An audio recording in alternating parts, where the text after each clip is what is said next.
እንዴ ሰው ባለጌ ሆኗል እንዴ? ጭራሽ ሌላ ነገር የሚያስበው በምን ወይ ነው? እናንተ የምታስቡት የሚባለው ነገር ምንድን ነው የሚባለው? እሺ ካላረግንስ? እሺ ካላረግን ምን? እሺ ምን ይፈጠራል? እስኪ እንዴት ነው ሰው ዝም ብሎ ብልግና ብቻ የሚያስበው? አይምሮ ብቻ ሌላ ነገር የሚያስበው? አብሮ ማደር በቃ ግዴታ ሌላ ነገር እና የሚታሰበው? ቆይ እናንተ ናችሁ ወይ እኔና ህያብን አልጋ ላይ ያስተኝታችሁ ልጅ የምታስወልዱን? እንዳትሰግኑ ሽማግሌ ይላቅ እድሜ ይላሉ። ደግሞ ሽማግሌ ለምን ነው መልኮኒ ሽማግሌ ላትመጥሉኝ? ከዛስ ልኬስ ከዛ አብሬ ያለተኛ እስከ ዛሬ የኖራችሁ እንዴት ነው ማተኙት አብራችሁ? እንዴ ወገንም ወዴት እየሄዳችሁ ነው? እንስቱ እኔ እኮ ግራ ገባኝ። ወዴት እንዴ? እኔ ግራ ገባኝ። ግዴታ ሽማግሌ ደግሞ ተላካ ማለት እኔ ከቅመሜ ልጅ እፈልጋለሁ እንዴ?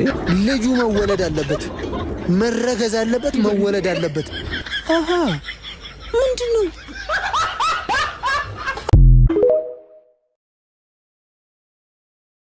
እንዴ? ሰው ባለጌ ሆኗል እንዴ? ጭራሽ ሌላ ነገር የሚያስበው በምን ወይ ነው? እናንተ የምታስቡት የሚባለው ነገር ምንድን ነው የሚባለው? እሺ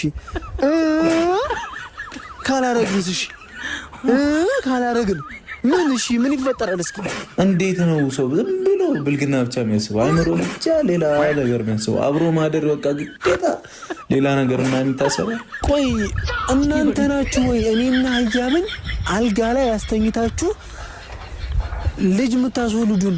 እንዳትሰግኑ ሽማግሌ ይላቅ እድሜ ይላሉ። ደግሞ ሽማግሌ ለምን ነው መልኮኒ ሽማግሌ ላትመጥሉኝ? ከዛስ ልኬስ ከዛ አብሬ ያለተኛ እስከ ዛሬ የኖራችሁ እንዴት ነው ማተኙት አብራችሁ? እንዴ ወገንም ወዴት እየሄዳችሁ ነው? እንስቱ እኔ እኮ ግራ ገባኝ። ወዴት እንዴ? እኔ ግራ ገባኝ።